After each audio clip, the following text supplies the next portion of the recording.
जी किसी ने लिखा है कि ट्रांसफर और ट्रांसपोर्ट में स्पेलिंग का फर्क है। वेरी गुड जी। अब ये जो एग्जांपल है इसमें अभी शो हो रही है स्लाइड आपको, जिसमें ये रॉड है हाथ में और दूसरी यस साइड पे सर, उसको हीट किया जा रहा यस है। Sir, okay yes. That's good.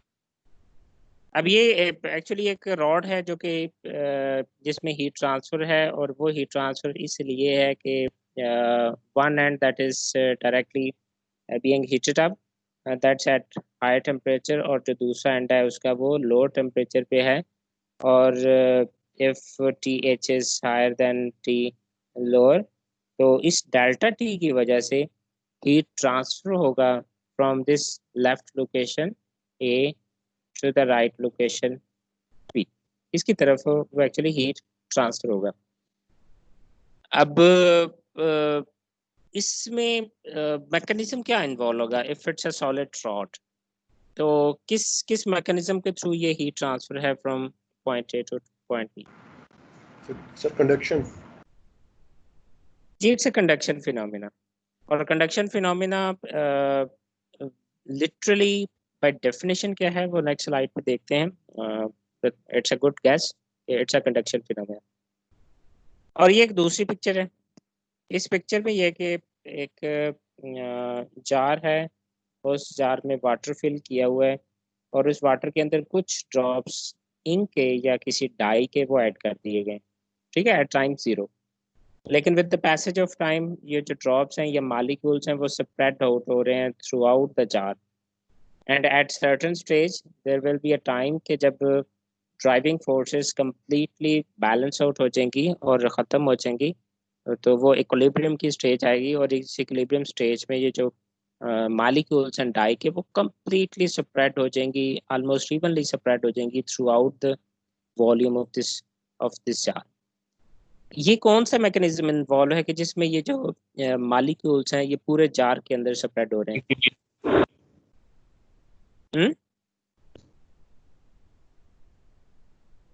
Diffusion. शाबाश।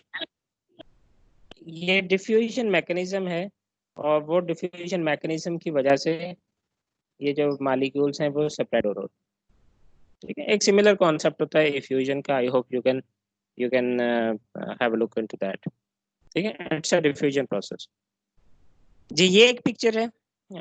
इस पिक्चर में ये जो बाउल है या जार है, it's completely filled with water या फिल्ड विद अनदर लिक्विड, और इसको बॉटम से हीट अप करना शुरू कर दिया है। At bottom it has a high temperature and at the top it has a lower temperature. और इस टेम्परेचर के डिफरेंस की वजह से एक्चुअली डेंसिटी डिफरेंस क्रिएट हो जाता है विद इन द लिक्विड, कि जो बॉटम पे है दैट्स एट हाई टेम्परेचर उसकी डेंसिटी कम है, और जो टॉप पे है दैट्स एट लोअर टेम्परेचर उसकी डेंसिटी कम है, because density is in fact a function of temperature. तो उस डेंसिटी के डिफरेंस की वजह से इसमें physically molecules from top to bottom and bottom to top move करना शुरू हो जाते हैं, और इस मूवमेंट के रिजल्ट में जो हीट है वो बॉटम से टॉप की तरफ वो ट्रांसफर होना शुरू हो जाती है। अब ये मैकेनिज्म कौन सा इन्वॉल्व है जी कि जिसमें अनलाइक रॉड ये वाला हीट ट्रांसफर इन्वॉल्व है? कन्वेक्शन। जी ये कन्वेक्शन फिनोमिना है। इसको हम कन्वेक्टिव हीट ट्रांसफर कहते हैं, और कन्वेक्टिव हीट ट्रांसफर में एक्चुअली मॉलिक्यूल्स फिजिकली मूव करते हैं to carry the energy from one point to another point. That's good. यहाँ पे एक और पिक्चर दी है। इस पिक्चर में ये होता है कि let's say we are somewhere in the water pool, और उस वाटर पूल में ये होता है कि जो वाटर सरफेस है उसके ऊपर फॉग कलेक्ट हो जाती है। If the wind blows from left to right, उस विंड की वजह से ये जो फॉग है ये फिजिकली मूव कर जाती है horizontally. It's something very similarly जो कि हम अपने क्लाउड्स की तरफ देखते हैं। तो क्लाउड्स हैं वो भी जब हवा चलती है तो उसके साथ वो फिजिकली मूव कर जाते हैं। अब इस तरह की जो मूवमेंट है जो फॉग की है या क्लाउड्स की है, या you can generalize to any movement of the mass or the movement of the material, or similarly you can relate it with the movement of energy. इसमें कौन सा मैकेनिज्म इन्वॉल्व है?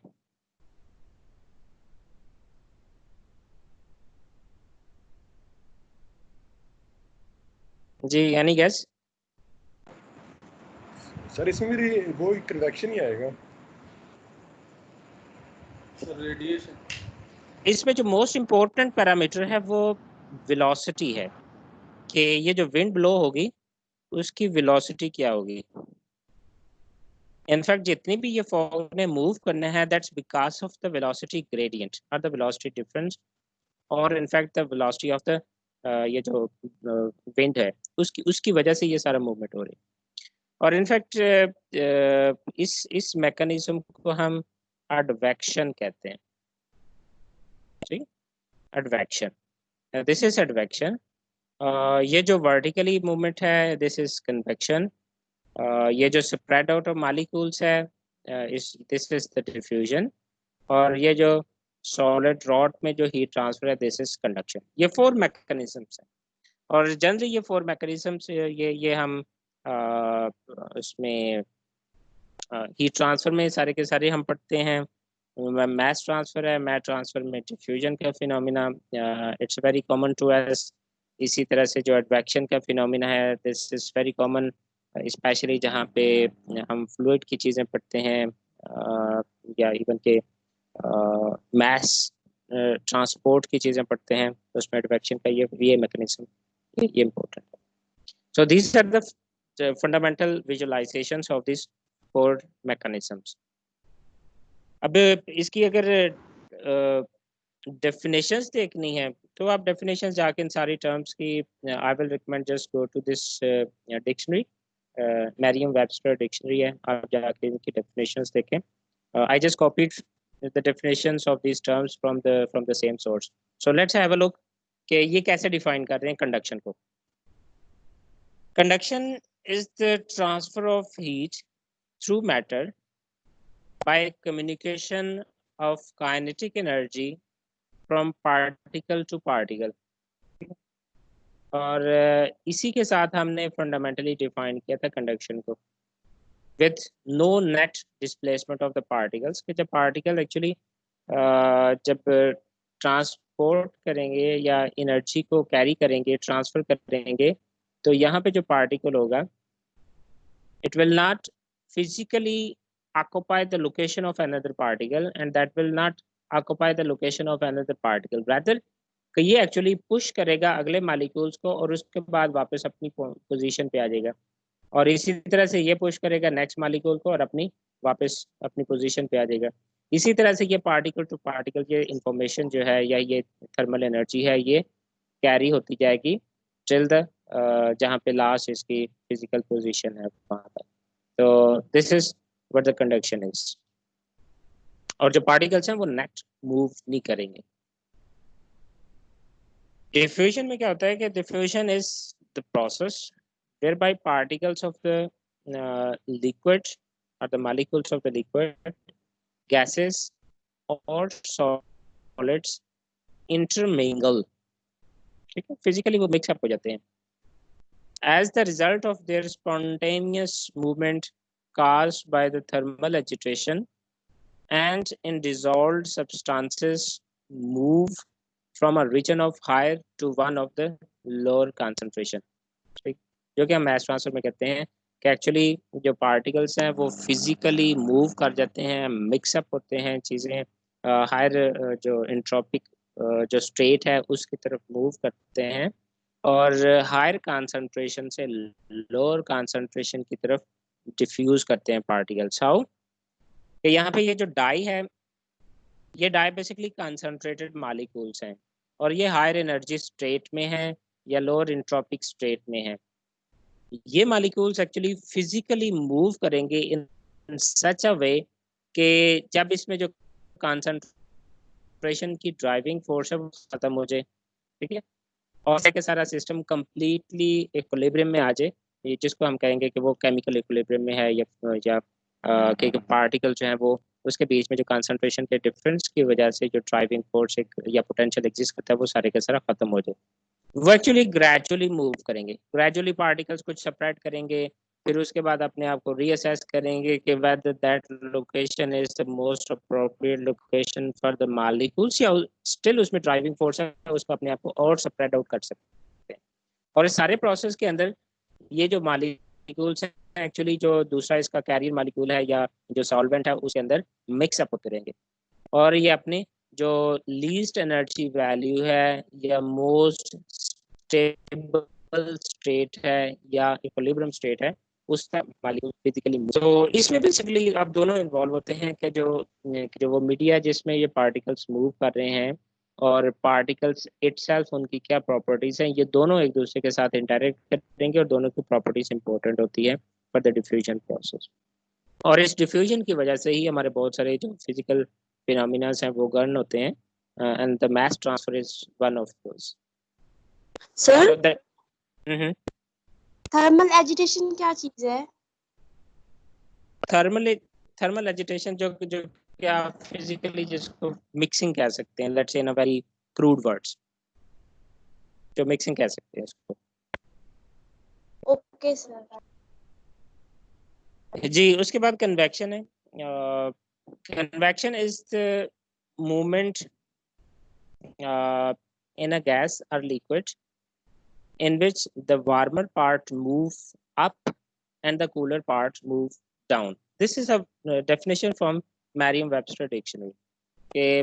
From this definition we can interpret that convection is more kind of phenomena जो कि vertically upside down या downside up इस तरह से involve होता है कि जो वार्मर पार्ट है फ्रॉम बॉटम टू टॉप और जो कूलर पार्ट है फ्रॉम टॉप टू बॉटम वो मूव करता है, ठीक है, और वो फिजिकली मूव करते हैं। इट्स अनलाइक कंडक्शन, कंडक्शन जिसमें पार्टिकल्स फिजिकली मूव नहीं करते, उसमें नेट डिस्प्लेसमेंट नहीं होती, रादर के एक पार्टिकल इन्फॉर्मेशन जो है थर्मल इन्फॉर्मेशन वो दूसरे पार्टिकल को ट्रांसफर कर देता है और दूसरा पार्टिकल थर्ड पार्टिकल को, इस तरह से जो ट्रांसफर फिनोमिना है वो कंटिन्यू रहता है। लेकिन कन्वेक्शन में जो मॉलिक्यूल्स हैं वो फिजिकली मूव कर जाते हैं। लेट्स से ये पार्टिकल्स हैं, यहाँ पे ये हाई टेम्परेचर पे हैं और यहाँ पे पार्टिकल हैं ये लोअर टेम्परेचर पे हैं। Because of the lower temperature इसकी डेंसिटी ज़्यादा होगी and will tend to go to the जो लोअर पोजीशन है, ये पार्टिकल लोअर डेंसिटी पे है और ये पार्टिकल ये जो है वो फिजिकली उसकी लोकेशन ले लेंगे जो कि cooler particle down side move किया है। सो इस तरह से ये पार्टिकल्स मिक्स भी होते रहेंगे, टेम्परेचर डिफरेंस की वजह से जो एक डेंसिटी का डिफरेंस आया है उसकी वजह से मिक्स भी होते रहेंगे और जो हीट है वो कैरी कर लेंगे from the bottom to top, और आस्ता आस्ता ये सारे का सारा जो बल्क मीडिया है वो एक यूनिफॉर्म टेम्परेचर अटेन कर ले, ठीक है। एंड दैट वैक्शन इज द सर ये जो हॉट प्लेट से लिक्विड में हीट ट्रांसफर हो रहा है, ये कौन सा मैकेनिज्म? वो तो कंडक्शन के थ्रू होता है ना सर। कंडक्शन से तो सिर्फ हॉट प्लेट में ही नहीं हो रहा, सिर्फ हॉट प्लेट में ही हीट ट्रांसफर। ये जो हॉट प्लेट है, हॉट प्लेट अगर इमीडिएटली इसके साथ इन कांटेक्ट है तो वो फिजिकली जो मॉलिक्यूल्स हैं या पार्टिकल्स हैं वहाँ पे कोई भी मूव नहीं करने वाला, वो सिर्फ और सिर्फ कंडक्शन के थ्रू ये जो बाउल का जो वॉल है उसको ही ट्रांसफर कर देगा, ठीक है, एग्री। और बाउल को जब एक दफ़ा या पॉट को जब हीट ट्रांसफर हो जाती है, पॉट ने आगे जो मीडिया है जो लिक्विड है, लिक्विड को कैसे हीट ट्रांसफर करनी है, उसमें सबसे पहले एक नीचे बॉटम पे लेयर होगी और वो बॉटम पे जो लेयर होगी that's physically in contact with the solid wall और वहां पे भी कंडक्शन फिनोमिना होगा, ठीक है। और उसके बाद जो पार्टिकल्स हैं वो फिजिकली मूव करना शुरू हो जाएंगे from the bottom to the top, और वो कन्वेक्शन फिनोमिना है। एंड कंसिडर के कन्वेक्शन फिनोमिना के साथ ही जो कंडक्शन है दैट्स एट माइक्रोस्कोपिक लेवल वो हमेशा उसके साथ उसका पार्ट होती है। सो यू कैन नेवर जो कंडक्शन है उसको आप कन्वेक्शन से अलग कभी नहीं कर सकते। एट माइक्रोस्कोपिक लेवल पार्टिकल्स एक दूसरे के साथ वो हीट ट्रांसफर करते रहेंगे, इंफॉर्मेशन कन्वे करते रहेंगे और कन्वेक्शन के फिनोमिना के बिल्ट इन कंडक्शन इन्वॉल्व होता है। Convection is more than the conduction. जिसमें एक्चुअली पार्टिकल्स फिजिकली मूव भी करते हैं एट अ मैक्रोस्कोपिक लेवल और एट अ बल्क लेवल, लेकिन जो इंट्रिंसिकली जो जहाँ पे पार्टिकल्स मूव नहीं कर रहे होंगे, that's from the hot plate to the bowl walls and from the bowl to the first layers of the liquid, ये सारे का सारा कंडक्शन फिनोमिना होगा। And from the first layer to all the bulk of the liquid, then it's a convection, and convection intrinsically involves a conduction phenomena as well. ठीक है। ठीक है। और अगर हॉट प्लेट और ये जो है बाउल है उसके बीच में गैप है, तो वो गैप इनफैक्ट उसमें अगर एयर है तो वो heat transfer from the hot surface to air, वहाँ पे वो मूव करेगी, एनर्जी ट्रांसफर होगी, और from the air to bowl इस तरह से ट्रांसफर करेगी।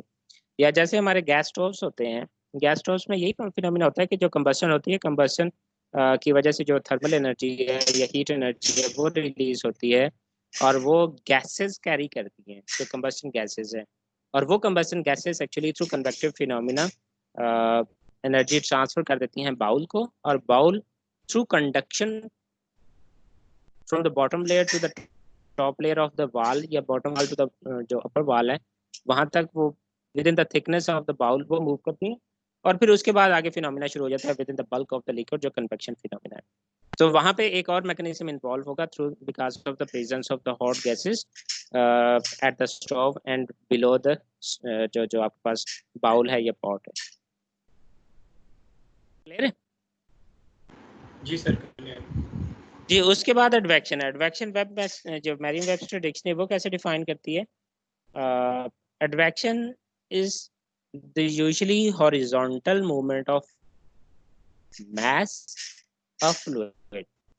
ठीक है, ये हॉरिजॉन्टल मूवमेंट है, और कन्वेक्शन में वर्टिकल मूवमेंट भी, सच एज एयर और एन ओशन करंट आल्सो क्या, the transport as of pollutants or planktons by such movement. तो ये ट्रांसपोर्ट भी इसमें इन्वॉल्व है, एडवेक्शन फिनोमिना है, जो कि एक्चुअली जो एयर होगी वो एज अ कैरियर यूज होगी, और वो किसी और प्रॉपर्टी को मूव करवाएगी।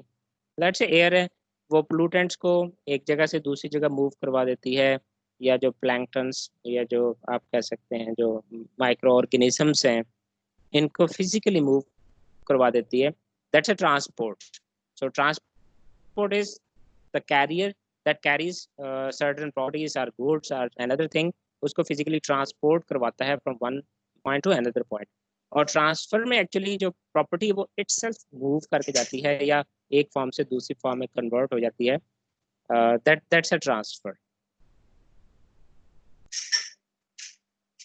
ठीक है। अब कंडक्शन में ट्रांसपोर्ट क्यों नहीं था? क्योंकि उसमें जो कैरियर है वो कैरियर फिजिकली मूव नहीं कर रहा था। इसमें कंफ्यूजन है एडवेक्शन में कोई?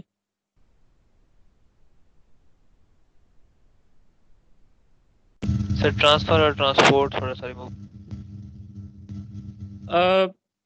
कंडक्शन में भी हॉरिजॉन्टली हीट फ्लो की थी, और advection it's something very similar के जिसमें हॉरिजॉन्टली जो प्रॉपर्टी है वो फ्लो करती है। तो फिर डिफरेंस क्या है कंडक्शन में और एडवेक्शन में? Let's say very analogous in analogous terms. Conduction में ये था कि जो थर्मल एनर्जी थी वो फिजिकली लेफ्ट से राइट की तरफ मूव की थी। ठीक, उसको किसी और चीज ने कैरी नहीं किया था। इसमें ऐसे नहीं था कि यहाँ पे जो पार्टिकल्स थे दे कैरीड हीट और उसको फिजिकली लेके चले गए from one point to another point. ठीक है, दैट्स अ कंडक्शन। ठीक, और उसमें कैसे एनर्जी ट्रांसफर कैसे हुई थी फ्रॉम पार्टिकल टू पार्टिकल और from left to right, energy transfer कैसे की हुई थी कि जो लेफ्ट साइड पे पार्टिकल है उसने राइट साइड वाले पार्टिकल को एनर्जी ट्रांसफर की, राइट साइड वाला again to the right, again to the right. इस तरह से पार्टिकल्स फिजिकली मूव भी नहीं किए, और जो इंफॉर्मेशन है वो भी फ्रॉम लेफ्ट टू राइट होगी, जो वो कन्वे होगी। उनके माइक्रोस्कोपिक लेवल जो उनकी वाइब्रेशन या एनर्जी ट्रांसफर है वो माइक्रोस्कोपिक लेवल पे। लेकिन ट्रांसपोर्ट अगर इसको वेरी सिमिलर वे में अगर ट्रांसपोर्ट को डिफाइन करना हो तो ट्रांसपोर्ट है कि अगर फिजिकली जैसे फोक के केस में हुआ था कि एक कैरियर था जो कि एयर है, उस कैरियर ने एक और प्रॉपर्टी जो कि फॉग है उसको पिक किया और इस लोकेशन से इस लोकेशन तक या ऑनवर्ड राइट साइड उसकी तरफ उसको मूव करवाया। और उसमें एक मेजर कैरियर था एंड कैरियर वाज एयर। उस एयर ने ट्रांसपोर्ट किया है फॉग को from one left to the right. इसी तरह से आप ट्रांसपोर्ट को जो ना अगर मैस ट्रांसपोर्ट कहते हैं या मोमेंटम ट्रांसपोर्ट कहते हैं कि मोमेंटम एक्चुअली एक कैरियर ने from one location to another location उसको ट्रांसपोर्ट किया है, तो कि उसके साथ जो जो वेलोसिटी है वो मीडिया की वो उसमें मेजर पार्ट होती है, वो फिजिकली मूव करवा रही होती है डिफरेंट प्रॉपर्टीज को या डिफरेंट लेट्स से मटेरियल्स को, या यहाँ पे ट्रांसपोर्ट में आप पोल्यूटेंट्स उसको कह सकते हैं जो कि वेरी कॉमन एग्जांपल है फिजिकली मूव करवाने की। जैसे हमारे स्मोक जब होती है या फोक होती है उसको फिजिकली ट्रांसफर कर रही होती है एक कैरियर मीडिया, और फिजिकली ट्रांसफर करने के लिए जो एक्चुअली जो फिनोमेना इन्वॉल्व होता है वो that's a transport of fog from one point to another point by a carrier and that carrier is the air. और फिजिकली अगर है हॉरिजॉन्टली तो देन इट्स अ कन्वेक्शन, और अगर ये bulk motion from bottom to top के thermal energy gradient की वजह से होता है, दैट्स अ कन्वेक्शन। ठीक है, आई होप कि आप ये जो टर्म्स हैं इस टर्म्स के डेफिनेशंस हैं वो भी क्लियर होंगे। देन कुछ और टर्म्स थी जो कि आपके फ्लूइड मैकेनिक्स से रिलेटेड हैं, we can quickly go through them. उसमें एक लैमिनार है, लैमिनार फ्लो उसकी डेफिनेशन जाके अगेन आप इस डिक्शनरी में पढ़ सकते हैं। So what the laminar is an uninterrupted flow in a fluid near a solid boundary in which the direction of flow at every point remains constant। एक तो uninterrupted है और दूसरी डायरेक्शन है, and this direction is primarily at a microscopic level, जिसमें molecules जो जो जो माइक्रोस्कोपिक लेवल पे हैं वो मिक्स अप नहीं होते, बैकवर्ड या बैक फ्लो नहीं होते या बैक मिक्स नहीं होते। So that's at microscopic level or uninterrupted. So this is how we have known the laminar flow. You already have fluid mechanics course में पढ़ चुके हैं। Turbulent flow is a fluid in which the velocity at a given point varies erratically in magnitude and direction। कि वो velocity है वो बड़ी quickly वो in magnitude भी vary करती है और उसकी डायरेक्शन भी है कि किसी पॉइंट पे वो डायरेक्शन टर्बुलेंट में ऐसी होता है ना कि इस तरह से एडीज बन जाती हैं। ठीक है, ये जो है क्या कहते हैं जो इसकी डायरेक्शन है बड़ी क्विकली वो अपनी वेरी करती है। So this is how we know the turbulent flow. For example ये फाउंटेन्स हैं, इस फाउंटेन्स में बड़ी एक जो स्ट्रीम लेयर है या एक बड़ी स्मूथ लेयर है, अगर वो जो जो फ्लो कर रही है देन इट्स लैमिनर फ्लो। लेकिन जनरली जो हमारे फाउंटेन्स होते हैं जो कि हम यूज टू हैं देखने में, उसमें पार्टिकल्स ऐसे स्प्रेड आउट होते हैं, ऐसे उसके जो कुछ कुछ स्प्रिंकल्स बाहर बाहर and that's a turbulent flow. ठीक है, ये वो हैं जो कि फ्लूइड मैकेनिक्स के कॉन्सेप्ट हैं, क्योंकि अगेन हमारे यूज होने हीट ट्रांसफर में भी then I had to have a second look on that. जिसके बाद बाउंड्री लेयर है। Boundary layer is a region of fluid such as air moving relative to a nearby surface such as that of an airplane wing। ठीक है, ये कोई उसके regions हैं different जो है ना वो fluid के, that is slowed by the viscosity of a fluid and its adhesion to the surface। जी ये वो region है fluid का, ये region is slowed by the viscosity of the fluid। ठीक है, itself जो fluid है उसकी जिसकी वजह से ही ये बेसिकली रीजन जो है उसकी स्पीड स्लो हो जाती है। एंड अल्टरनेट रीजन क्या है उसके स्लो होने की, it's adhesion to the surface के फिजिकल्स के साथ वो फ्लूइड मूव कर रहा है या इन कांटेक्ट है, वो सरफेस उसको स्लो डाउन कर रही है, एंड सेकेंडली जो विस्कोसिटी ऑफ द फ्लूइड है वो उसको स्लो डाउन कर रही है। और उसी से हमने जो shear stress है उसको डिफाइन किया, if you remember it correctly, shear stress is nothing more than viscosity times velocity gradient। ठीक है, ऐसे ही shear stress को डिफाइन किया था। तो ये बेसिकली जो फ्लूइड की वेलोसिटी है ये उसकी विस्कोसिटी है और ये जो ग्रेडियंट है and that gradient is caused by one is the surface, उस सरफेस के साथ जो मालिक्यूल्स हैं वो स्ट्रिक हो जाते हैं, वो मूव कर पाते। ऑन द अदर साइड जो बल्क है वो एक सर्टेन वेलोसिटी के साथ, और इस डिफरेंस इन द वेलोसिटी की वजह से along with the viscosity of the fluid जो जो जो वेलोसिटी का ग्रेडियंट वो प्रोड्यूस हो जाता है, और इसमें शेयर होता है between adjacent layers of the fluid, and that's called as the thickness of the boundary is called as boundary layer thickness, and itself that region is called the boundary layer.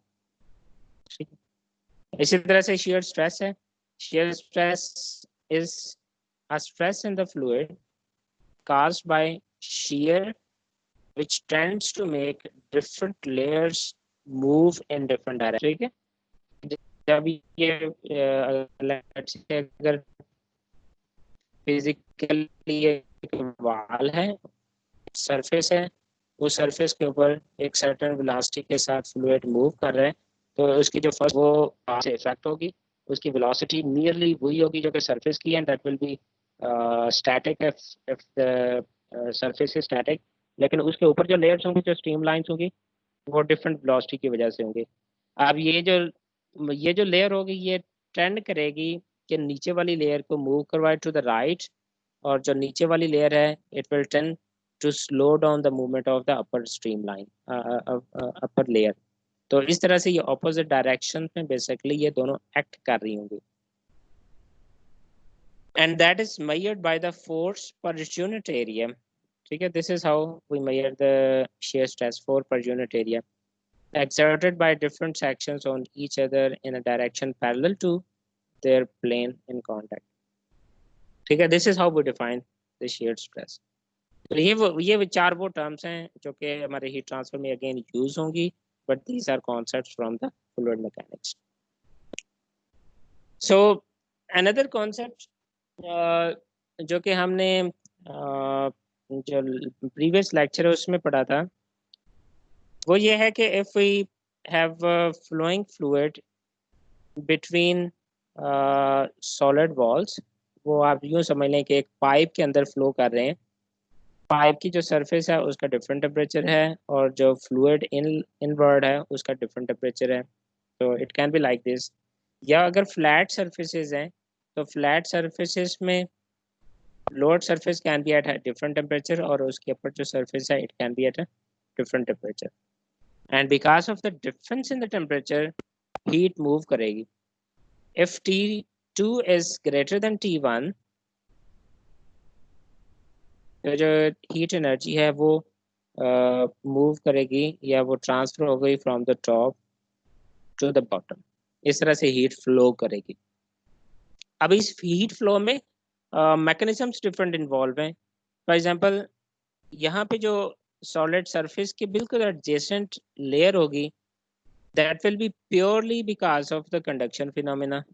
ठीक है, यहाँ पे जितनी भी heat transfer होगी to the first layer, जहाँ पे physically molecules move नहीं कर रहे, फर्स्ट लेयर जो है लिक्विड की, that is a stagnant layer, और उसमें फिजिकली मूवमेंट नहीं होगी, बल्कि due to microscopic interaction of the particles and the molecules of the layer, conduction के थ्रू हीट ट्रांसफर होगी. लेकिन once it's transported to the first layer, उसके बाद एक्चुअली क्योंकि बाउंड्री लेयर डेवलप हो जाती है या डेवलप हो रही होती है, पार्टिकल स्टिल या मॉलिक्यूल स्टिल मूव कर रहे होते हैं, तो आगे कन्वेक्शन के थ्रू हीट ट्रांसफर हो जाती है इस मीडिया के अंदर. और इसी तरह से बॉटम लेयर को कैसे ट्रांसफर होगी कि जो लास्ट लेयर है एक्चुअली वो layers only through conduction solid wall को हीट ट्रांसफर करेगी. सो सिर्फ ये जो दो पोजिशंस हैं इसमें प्योरली कंडक्शन फिनोमिना इन्वॉल्व होगा, and in between convection involved होगी, and the convection by default contains conduction as well. So for us sometimes it's more important कि यहाँ पे जो boundary layers develop होंगी if the fluid is flowing, otherwise ये जो conduction और उसके साथ convection involved है, is there any relationship between conduction and convection? या it can be in our interest कि इसमें कौन सा फिनोमिना ज़्यादा डोमिनेंट है, और वो फिनोमिना ज़्यादा डोमिनेंट समटाइम फ्लूइड के अंदर भी हो सकता है उसकी विस्कोसिटी की वजह से, या उसकी अपनी जो थर्मल कंडक्टिविटी वैल्यू है फ्लूइड की, उसकी वजह से भी one phenomena can be more dominant than the other. ये कंडक्शन और कन्वेक्शन में। So to compare conduction with convection, हम दोनों के रिलेशनशिप्स को देख सकते हैं और उसको फंक्शन बना सकते हैं डिफरेंट प्रॉपर्टीज का, और डिफरेंट प्रॉपर्टीज के साथ उसको स्टडी कर सकते हैं। ठीक है, ये दो फिनोमिना इन्वॉल्व है। और if we have a ratio of conduction, let's say to convection, we can get a dimensionless number, जो conduction heat transfer और convection heat transfer में, और उस dimensionless number को हम different purposes के लिए use कर सकते हैं। ठीक है, in a very similar way के for example if we are interested के जो पाकिस्तान की population है, let's say उस population में कितने हैं जो कि ग्रेजुएट हैं और कितने हैं जो कि ग्रेजुएट नहीं हैं। If this is only our concern, then primarily we are not concerned about the number of people who graduated in Pakistan. We intrinsically we just want to have a idea कि let's say 10% या 20% या 30% population है वो graduate है और बाकी जो population Pakistan की वो ग्रेजुएट नहीं है। So number itself is not important for us, rather the ratio of graduate and non-graduate is important for us. और इस तरह से आप बहुत सारे एग्जांपल्स उसकी ले सकते हैं। फॉर एग्जांपल जो डेंसिटी के ग्रेडियंट ऑफ द डेंसिटी है, उसको क्या कहते हैं, density of any material divided by the density of water. कोई बताएगा क्या क्या उस प्रॉपर्टी का नाम क्या होता है? Specific gravity. Specific gravity. और स्पेसिफिक ग्रेविटी बेसिकली हम जस्ट एक विजुलाइज करना चाहते हैं कि अगर लेट्स से वो सेकंड जो बॉडी है उसको वाटर में डाल देंगे तो वो उसके ऊपर सरफेस पे फ्लोट करेगी या नहीं करेगी। We only want to have that idea. और उसके लिए लाजमी नहीं कि हम वाटर की डेंसिटी को अलग से एक्सप्लेन करें और जो दूसरा मटेरियल है उसकी डेंसिटी को हम अलग से एक्सप्लेन करें। We just need to have a number कि इनके डेंसिटी का जो रेशियो है वो क्या है। If we have density of second material more than the water, तो वो उसके अंदर उसकी specific gravity जो है वो basically more than 1 होगी और वो सिर्फ उसको basically जो क्या कहते हैं सिंक कर जाएगी। So इस तरह के बहुत सारे आप properties को आप basically ratios की form में दे सकते हैं when our objective is not to have their individual numbers or individual values, rather we just want to have a ratio or visualization के वो one property with respect to another property वो किस तरह से very करेगी। और इसकी base पे जना बहुत सारे आपने जो डायमेंशनलेस नंबर है वो आप डिफाइन कर सकते हैं। And one of the number is जो कि रेनॉल्ड्स नंबर है, वो आप फ्लूइड मैकेनिक्स के कोर्स में पढ़ चुके हैं। और वहाँ पे बेसिकली हमारा जो प्राइम कंसर्न होता है वो ये होता है कि जो हमारे विस्कस फ्लो है और जो टर्बुलेंट फ्लो है बेसिकली वो किस तरह से एक दूसरे के साथ रेशियो में होते हैं, and which one is greater for us. कि अगर हमारे पास टर्बुलेंट फ्लो ज़्यादा होगा और विस्कस फ्लो कम होगा तो उसके हिसाब से हम डिफाइन कर सकते हैं कि जो प्रॉपर्टीज़ हैं वो कैसे वेरी करेंगी। और उसको डिफाइन करने के लिए हम रेनॉल्ड्स नंबर का यूज़ कर लेते हैं वेलोसिटी और विस्कोसिटी को कंपेयर करते हुए। सो सिमिलर वे जो हीट ट्रांसफ़र है उसके कोर्स में भी बहुत सारे जो नंबर्स हैं वो डायमेंशनलेस आप यूज़ कर सकते हैं। from one way we want to compare conduction with the convection, ऐसे है।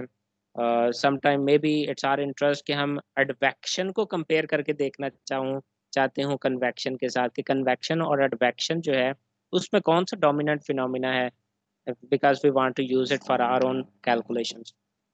So Nusselt number is one of those कि जिसमें हम conduction और convection इसको compare करना चाहते हैं। तो कंपेयर करने के लिए उसके जो रिलेशनशिप हैं यू नो वेरी वेल कि जो कंडक्टिव हीट फ्लक्स है वो हम थर्मल कंडक्टिविटी के साथ वो हम डिनोट करते हैं। कन्वेक्टिव हीट फ्लक्स है उसमें हम हीट ट्रांसफर कोएफिशिएंट यूज़ करते हैं। And if you quickly recognise कि जो कंडक्टिविटी है if you divide with the length तो इसकी डायमेंशंस वही होंगी जो कि कन्वेक्टिव हीट ट्रांसफर फ्लक्स की हैं। सो K डिवाइडेड बाय L इसकी जो डायमेंशंस हैं ये भी वही हैं जो कि कन्वेक्टिव हीट ट्रांसफर फ्लक्स की हैं। ठीक है, इनकी डायमेंशन सेम है। तो क्योंकि उसके साथ जो ड्राइविंग फोर्स मल्टीप्लाई हो रही है वो driving force it has the same dimension delta T over here, kelvin या degree Celsius and degree Celsius over here. So ये जो तीन चीज़ें हैं conductivity, length and heat transfer coefficient, ये बेसिकली प्रॉपर्टीज हैं कंडक्टिव और जो कन्वेक्टिव को डिफाइन कर रही होती हैं। हम इनको यूज करके एक नया पैरामीटर डिफाइन कर सकते हैं, और वो नया पैरामीटर क्या है, उसको हम नसेल्ट नंबर कहते हैं। And Nusselt number is convective heat transfer जो कोएफिशिएंट है multiply by length, and for our purposes we prefer to use characteristic length, और characteristic length ये हम different geometries में differently इसको define कर सकते हैं, divided by thermal conductivity value जो कि conduction phenomena के साथ आ रही होती है। So ये वो पैरामीटर है जो कि कन्वेक्टिव हीट ट्रांसफर को डिफाइन करता है, और ये वो पैरामीटर है जो कि कंडक्टिव हीट ट्रांसफर को डिफाइन करता है।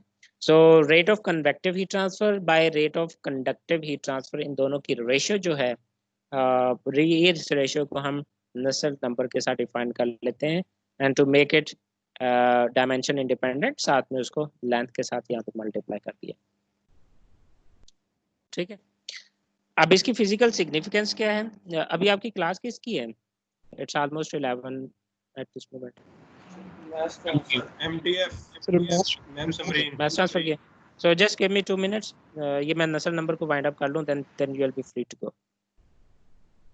सो इसकी फिजिकली क्या सिग्निफिकेंस है कि अगर नसल नंबर की वैल्यू ज्यादा होगी, दैट मींस कि ये जो convective heat transfer coefficient है, it has a higher value than the corresponding जो conductive heat transfer है। Of course इसको length के साथ multiply करके देखेंगे, तो that means कि जो convective heat transfer है वो dominant mechanism होगा for the transfer of energy compared to conductive heat transfer। ठीक है, this is how we can physically interpret this Nusselt number। So the more is the effective convective phenomena for the heat transfer। So if the Nusselt number is equal to 1, what does it mean? The fluid layers represent heat transfer across the layer by pure conduction। ठीक है, कि जो convective है वो भी almost उतना ही है जितना कि conductive है। तो जो convective और conductive यही हम पहले डिस्कस कर चुके हैं। जो convective है intrinsically it involves conductive heat transfer। तो अगर वो कन्वेक्टिव भी कंडक्टिव के इक्वली आ जाता है, रेशियो इक्वल टू 1 हो जाती है, दैट मींस कि जो हीट ट्रांसफर मैकेनिज्म है वो प्योरली कंडक्टिव है। This is how we have already defined it. So ये नसल नंबर की सिग्निफिकेंस है। अब ये डिफरेंट पॉइंट्स पे हम इसको यूज कर सकते हैं फॉर द कैलकुलेशंस। वो किस तरह से यूज करेंगे, तो जो ब्रेक के बाद जो हम डिस्कशंस करेंगे उसमें इसको फर्दर लेके चलेंगे नसल नंबर को, फिर आगे पेरेंटल नंबर को भी आज डिफाइन करेंगे कि वो हीट ट्रांसफर में किस तरह से यूज होता है।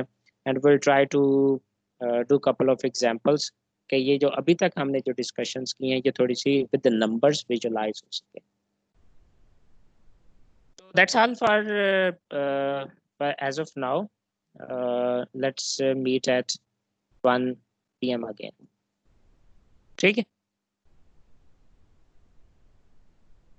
yes sir, okay okay then let's meet again, have a good time।